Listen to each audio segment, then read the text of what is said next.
자, 자기적 성질을 이용한 신소재입니다. 전기적 성질을 이용한 신소재 5가지 배웠습니다. 액정부터 OLED까지. 자, 그러면 자기적 성질을 이용한 신소재는 우리가 2가지 배워볼 거예요. 초전도체랑 네오디뮴 자성 이렇게 2개 배워보도록 하겠습니다. 자, 초전도체. 초전도 현상을 나타내는 물질을 초전도체라고 합니다. 그럼 초전도 현상이 뭔지 알아야겠죠? 자, 초전도 현상이란 특정 온도 이하에서 전기 저항이 0이 되는 현상.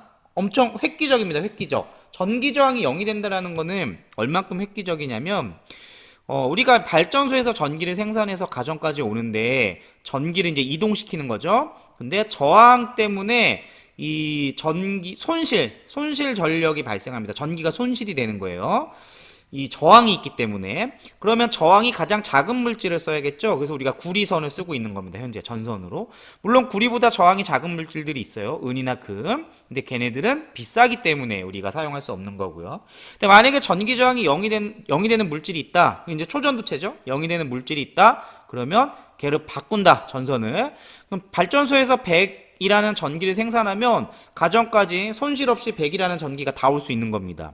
엄청나게 효율이 좋은 거죠. 우리가 사용 용도가 아주 유용하게 사용할 수 있는 건데, 단점은 뭐냐면 특정 온도 이하에서만 전기 저항이 0이 돼버리는 거예요. 특정 온도 이하. 이러한 현상을 초전도 현상이라고 하고, 그러한 물질을 초전도체라고 합니다. 자, 이렇게 이 특정 온도를 우리가 뭐라고 부르냐면 임계 온도라고 불러요. 임계 온도.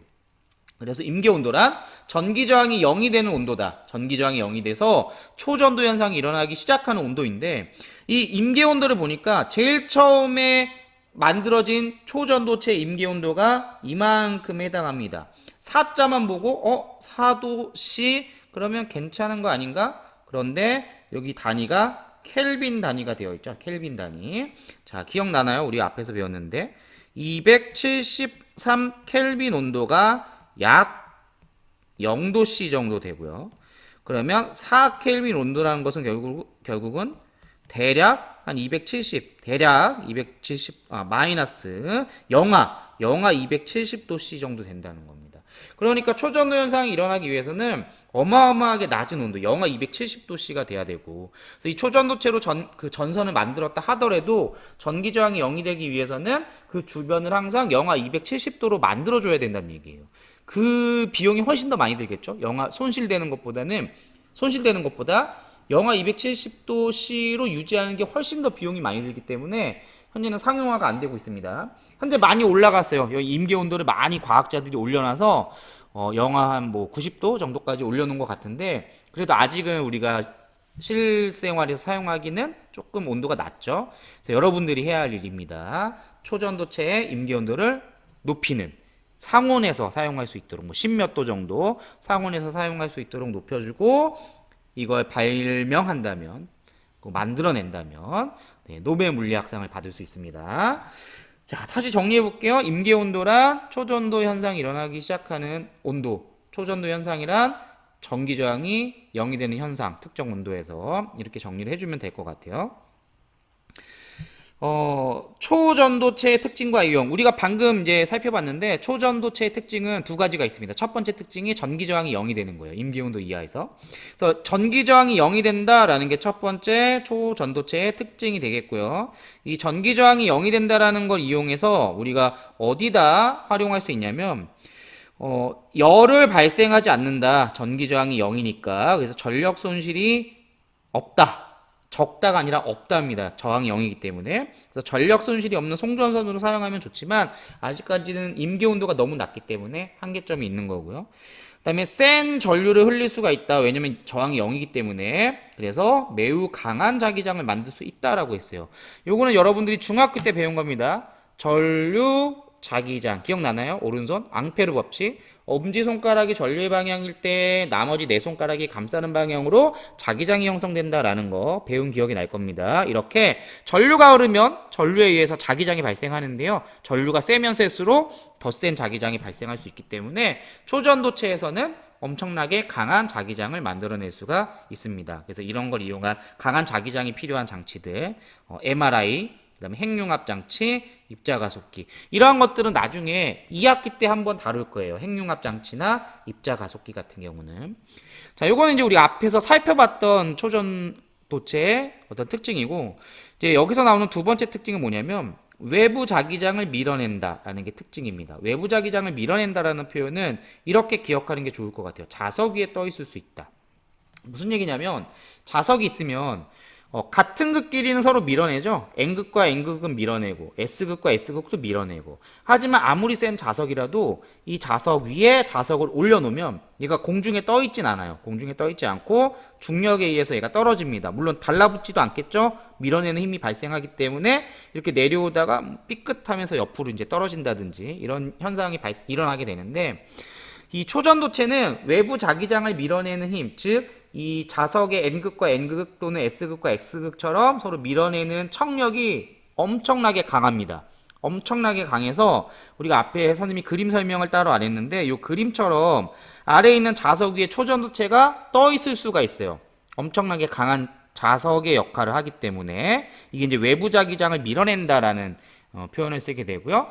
선생님 첫째 아들이 그 어벤져스를 상당히 좋아해서, 둘째 아들이 4살인데 어벤져스를 좋아해서 집에서 저녁마다 이제 헐크 놀이를 매일 해요. 헐크 놀이. 아이언맨과 스파이더맨을 좋아해서 아이언맨과 스파이더맨을 하고 이제 선생님이 헐크를 합니다. 항상 선생님이 이제 맞는 역할을 하죠. 헐크가 맨날 지는데, 근데 어느 날 이제 그런 것들을 좀 찾아서 검색을 하다 보니까 이게 AI, 요즘에 인공지능이 있어서 선생님이 검색하는 게 이렇게 연동돼서 나오잖아요.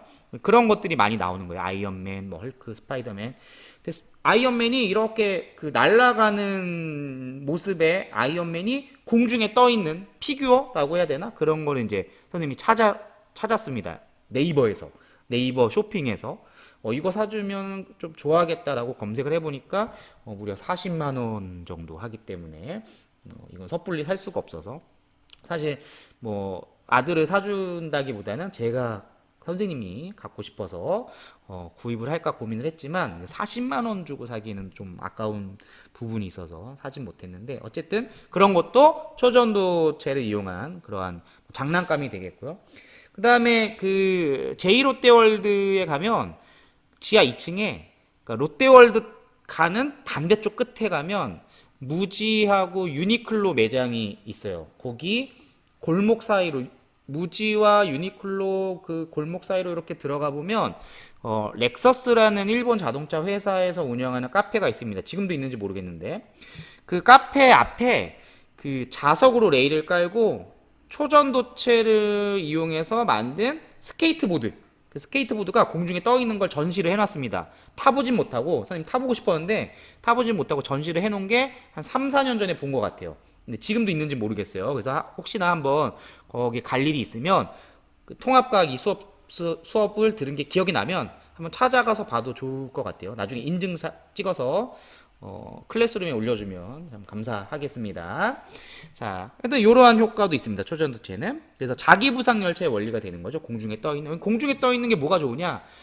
이게 붙어 있으면은 마찰력이라는 힘이 작용해서 이 마찰력이 작용하지 않게 만들 수가 있어요. 그래서 자기부상 열차 같은 경우는 공중에 떠 있으니까 마찰력이 작용하지 않기 때문에 조금 더 빠른 속력으로 이동을 할 수가 있는 거죠. 이런 효과를 마이스너 효과라고 합니다. 지금 통합과학에는 단답형 문제가 없잖아요. 예전에 단답형 문제를 한 3, 4년 전에 출제했었는데 그때는 의무적으로 단답형 문제를 출제를 해야 돼서 한두 문제 출제했는데, 그때 한번 출제한 적이 있어요. 서술형 문제로. 다 맞출 줄 알고 출제했는데 3분의 2가 틀렸던 아주 슬픈 문제입니다. 마이너스 효과라고 많이 써가지고 마이스너 효과입니다. 마이스너 효과. 물론 지금은 이 효과가 무엇이냐는 중요하진 않아요. 그냥 외부 자기장을 밀어내다, 자석 위에 떠 있을 수 있다 라는 초전도체의 특징. 물론 임계온도 이하에서, 이것도 임계온도 이하에서 발생하는 현상입니다. 자, 두 번째 자기적 성질을 이용한 신소재 네오디뮴 자석. 선생님이 네오디뮴 자석을 가지고 왔어요. 여기 지금 잘 안 보일 텐데 아주 작은, 얘는 아주 약한 네오디뮴 자석입니다. 지금 선생님이 요거를 이제 손으로 띄려고 하면은 자, 연기하는 거 아닙니다. 선생님 연기를 잘 못해요. 연기를 잘 못해서 연기하는 게 아니라 실제로 자, 이렇게 힘들게 떨어지는 아주 강력한 자석. 자, 요런 네오디뮴 자석이 되겠어요. 그래서 네오디뮴 자석은 철원자 사이에 네오디뮴과 붕소를 첨가하여 철원자의 자기장 방향이 흐트러지지 않도록 그러니까 아주 세게 만들었다라는 의미가 되겠고요. 그래서 하드디스크 헤드를 움직이는 장치나 고출력 소형 스피커. 아까 스피커 같은 경우에 그 스피커의 그 울림판이라고 하나요? 이게 움직이면서 소리를 발생하는데 이 움직이는 원리가 자석 그리고 그 전류가 흐르는 코일 전류가 흐르면 아까 자기장이 생긴다고 그랬죠. 그래서 서로 이제 밀어내거나 잡아당기거나 하면서 이게 쿵쾅쿵쾅 움직이면서 소리가 나는 건데 이 밀어내는 힘이 세거나 잡아당기는 힘이 세면 이 울림판이 더 큰 진동을 가지면서 움직일 수 있기 때문에 더 큰 소리를 발생을 할 수가 있습니다. 그래서 그러한 큰 자석의 힘이 필요할 때 이 네오디뮴 자석을 사용하게 되는 거예요. 자, 그 다음 이제 여러 가지 우리가 전기적 성질에 따른 신소재 알아봤고 자기적 성질에 따른 신소재 알아봤으니까 그 이외에 여러 가지 신소재 2가지 정도 알아보겠습니다. 그래핀. 자, 그래핀은 탄소 원자가 육각형 벌집 모양, 여기 그림 보이죠? 육각형 벌집 모양의 구조를 이루고 있다. 자, 전기 전도성, 전기가 잘 흐른다라는 얘기. 열 전도성, 열도 잘 전달된다라는 얘기입니다. 이런 것들이 뛰어나고 투명하면서 전기가 잘 통한다. 아까 전기 전도성이 뛰어나다고 했죠. 유연성이 있다. 그래서 휘어질 수 있다. 아주 좋은 장점들만 가지고 있는 새로운 소재입니다. 아주 활용도가 높은 소재이고요. 전기가 잘 통하면서 휘어질 수 있기 때문에 의류 소재로도 많이 활용이 되고 있어요. 그래서 의류로 제작을 했을 때 여러분들 이제 핸드폰 충전할 때 따로 뭐 전기에 꼽아서 충전할 필요 없이 주머니에 넣고 있으면 자동으로 충전이 된다든지 뭐 이러한 옷이 개발되었다라는 거를 어느 기사에서 본 적이 있는 것 같아요. 자, 그 다음에 또 하나는 탄소 나노 튜브가 되겠고요. 아까 그래핀을 이제 원통형으로 이렇게 말려있는 그러한 구조를 갖고 있습니다. 그러니까 어떤 구조를 갖고 있느냐에 따라서 조금씩 성질이 달라질 수 있어요. 그래서 얘도 뭐 요런 건 공통점이네요. 그래핀하고 전기전도성과 열전도성이 뛰어나다라는 건 공통점이고 어디에 사용되는지 한번 살펴보면 첨단 현미경의 탐침, 나노핀셋이라는 거는 나노는 10의 마이너스 9승미터의 그 단위입니다. 길이. 그래서 아주 작은 그런 입자와 관련된 것들을 이제 집을 수 있는 이런 핀셋을 만들게 되고요.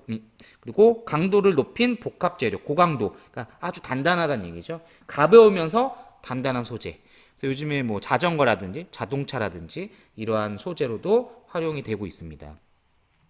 자, 여기까지가 이번 단원의 내용입니다. 그래서 정리를 해보면 전기적 성질에 따른 신소재 우리가 배워봤고요. 그럼 자기적 성질에 따른 신소재 배워봤고 마지막으로 여러 가지 신소재 배워봤습니다. 이 단원의 특징은 이러한 전기적 성질에 따른 일단 분류, 신소재 배우기 전에 도체, 절연체, 반도체 그리고 자기적 성질에 따른 분류, 강자성체, 상자성체 그리고 전기적 성질에 따른 신소재 5가지 그리고 자기적 성질에 따른 신소재 2가지 여러 가지 신소재 2가지 이런 것들의 특징을 기억하면 잘 마무리가 될 수 있을 것 같습니다. 자, 개념 확인 문제 교과서 81페이지고요. 여러분들은 여기서 잠깐 멈추고 교과서 문제 얼마 안 되니까 81페이지에 있는 세 문제 7, 8, 9번 풀 거거든요. 7, 8, 9번 문제 풀고 그 다음에 다시 플레이해서 강의를 들으면 될 것 같습니다. 자, 그럼 여러분들이 멈췄다가 풀었다고 가정하고 선생님은 풀이를 진행하도록 할게요. 자, 액정에 대한 설명으로 옳은 것을 보기 위해서 모두 고르시오. 액체와 고체 결정 사이에 중간적 특징이 있다. 액정이죠, 액정. 빛을 비추면 전류가 흐른다. 빛을 비추면 전류가 흐른다라는 거는 대표적인 게 이제 태양전지라는 게 대표적인 것 같아요. 태양전지. 그 위에 뭐 여러 가지 있었죠. 그 다음에 디귿. LCD는 액정의 자기적 성질을 이용한다. LCD는 액정을 이용해서 만든 건 맞지만 자기적 성질이 아니라 전기적 성질입니다. 리을. LCD는 전자 계산기나 자동차의 길 안내기와 같은 정보 표시 장치로 이용된다. 이거 정답. 그래서 기억 리을이 정답이 되겠습니다. 7번 문제. 자, 그 다음 8번 문제. 다음은 반도체를 이용한 사례를 나타낸 것이다. 자, 다음의 성질을 이용한 반도체의 이용 사례를 보기 위해서 모두 고르시오. 여기는 아까 선생님이랑 살펴본 어디 나와 있냐면 쭉 초전도체 여기 요 부분에 나와 있습니다. 그래서 여기서 고르면 될 것 같아요. 보면서 자, 쭉 다시 원래대로 돌아오면 자, 빛을 비추면 전류가 흐르는 성질, 태양전지와 적외선 감지기가 되겠고요. 전류가 흐르면 빛을 방출하는 성질, 레이저 광원과 발광 다이오드 되겠고요. 조건에 따라 전기 저항이 변하는 성질, 압력 감지기와 온도 감지기가 되겠습니다. 자, 이렇게 정답이 되네요. 자, 마지막 9번 문제. 그림과 같이 특정 온도 이하에서 자석 위에 떠 있을 수 있는 물질에 대한 설명으로 옳은 것을 보기 위해서 모두 고르시오. 특정 온도는 임계 온도를 얘기합니다. 그리고 이 물질은 초전도체에 대한 설명이 되겠죠? 이 물질은 초전도체이다. 자, 0도씨에서 전기 저항이 0이다. 이게 좀 헷갈릴 수 있는데 0도씨에서 전기 저항이 0이 되는 게 아니라 임계 온도 이하에서. 임계 온도는 초전도체 종류에 따라 달라요. 하지만 처음 발견된 이제 초전도체는 이제 4K 약 영하 270도씨, 그리고 현재 많이 올라간 상태에서 영하 90도씨 정도 되기 때문에 0도씨에서 전기 저항이 0이 되진 않습니다. 이런 게 있다면 참 좋겠죠. 자석의 자기장을 밀어내는 성질이 있다. 예, 맞게 되겠고요. 자기부상 열차, 자기공명 영상 장치에 이용된다. 이것도 정답이 되겠습니다. 그래서 기역, 디귿, 리을이 되겠습니다. 자, 여기까지가 끝이네요. 이제 문제풀이까지 끝이고, 다음 시간에는 중력과 역학적 시스템인데, 사실 여기를 여러분들 이 수업 지금 듣고 있는 학생들은 중력과 역학적 시스템을 먼저 배웠을 거예요. 순서가 중력과 역학적 시스템 다 배우고, 일단 마지막에 지난번에 못 배웠던 우리 신소재 개발과 활용, 여기까지 끝난 겁니다. 다음 주에 이제 여러분들 등교하게 되면 다른 내용, 이제 운동량과 충격량 이런 내용들을 배우게 될 겁니다. 자, 그러면 오늘 수업은 여기서 마치는 걸로 하겠습니다. 다음 주에 학교에서 만나요.